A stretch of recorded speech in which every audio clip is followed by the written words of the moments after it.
विशेष रूप से हमारे किसान भाइयों और बंधुओं और हमारी बहनों, आज यहाँ पे ये कार्यक्रम प्रमंडल स्तरीय कृषि मेला कार्यक्रम का ये हमारा दूसरा सम्मेलन है। हम लोगों ने इसका शुरुआत दक्षिण छोटा नागपुर के सिलागाई गांव से, चामू प्रखंड में जो पड़ता है सिलागाई गांव, वहां से हम लोगों ने इसका शुरुआत किया।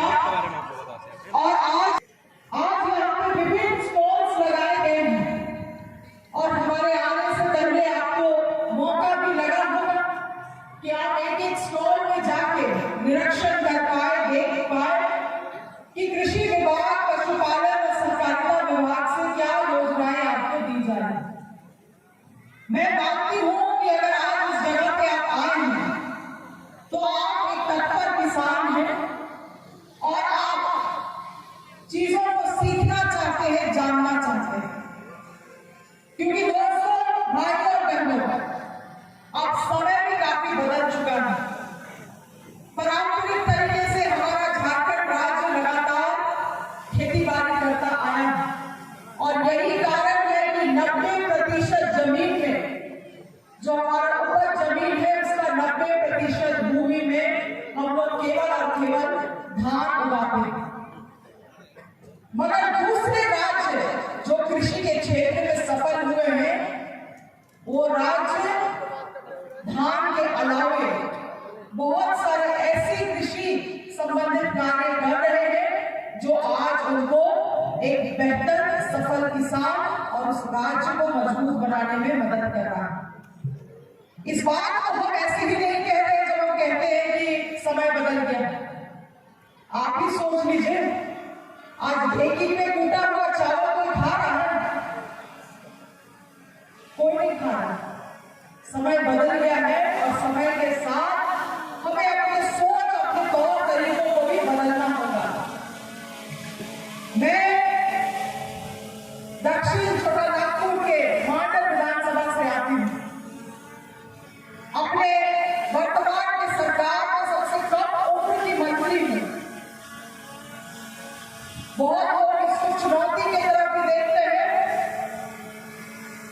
मैं इसको एक चुनौती की तरफ देखती भी हूँ, मगर साथ ही साथ मैं ये समझती हूँ कि इस कृषि के क्षेत्र में एक नई सोच, एक नई ऊर्जा मैं लाने का काम करूंगी।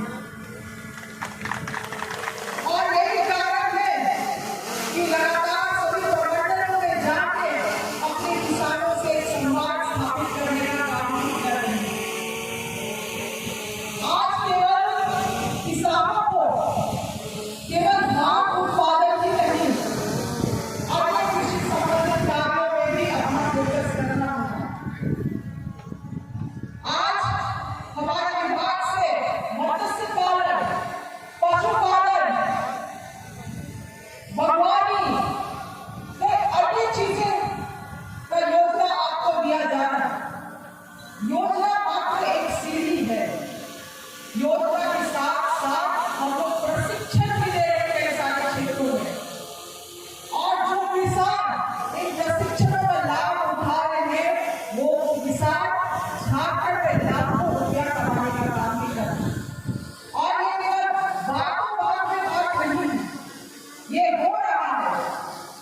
हमारे क्षेत्र की एक महिला मात्र एक गाय से उसने शुरू किया, आज के दिन में उनके पास 10 गाय है, 2 लाख रुपया प्रत्येक महीना मात्र दूध उत्पादन से। हम लोगों का अपना मेधा डेयरी है। मैं किसानों से अनुरोध करना चाहती हूँ कि आप दूध उत्पादन करके उस दूध को मेधा डेयरी के 1 पॉइंट में देने का काम करें। क्योंकि आप लोगों के लिए मैं जब से मैंने प्रभाव दिखाया है, सबसे पहला काम मैंने जो किया था, दूध उत्पादकों को 5 रुपया अतिरिक्त बोनस।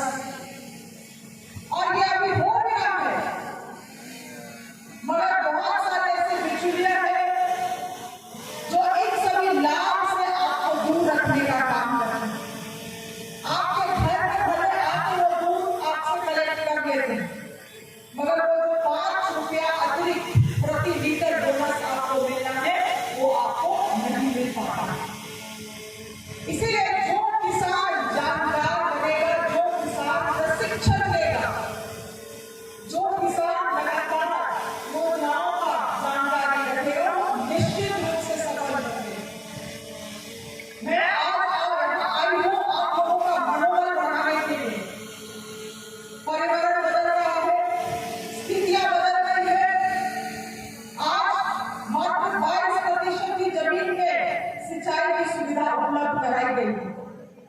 पूरे झारखंड भर में अगर देखा जाए तो 27% मात्र पानी को हम बचा पाते हैं। जो वर्षा का पानी होता है उसका मात्र 27% हम बचा पाते हैं। अगर बदलते हुए समस्या में, बदलती हुई परिवेश में हम लोग अगर अपने तरीकों को नहीं बदलेंगे तो हम लोग हमेशा किसानों के साथ जो एक शब्द जोड़ा जाता है, गरीब किसान ही कर लाएंगे। मगर हम लोगों को सोचना चाहिए कि दूसरे राज्य में, चाहे वो महाराष्ट्र हो, कर्नाटक हो या पंजाब को देख लीजिए, हरियाणा को देख लीजिए, वहां के किसान इतना बेहतरीन कैसे कर रहे हैं। तो वो संभव हो पाया है विज्ञान के कारण, वो संभव हो पाया है क्योंकि उनमें सीखने का ललक रहा है। और ये चीज हम लोगों को भी उत्पन्न करना होगा।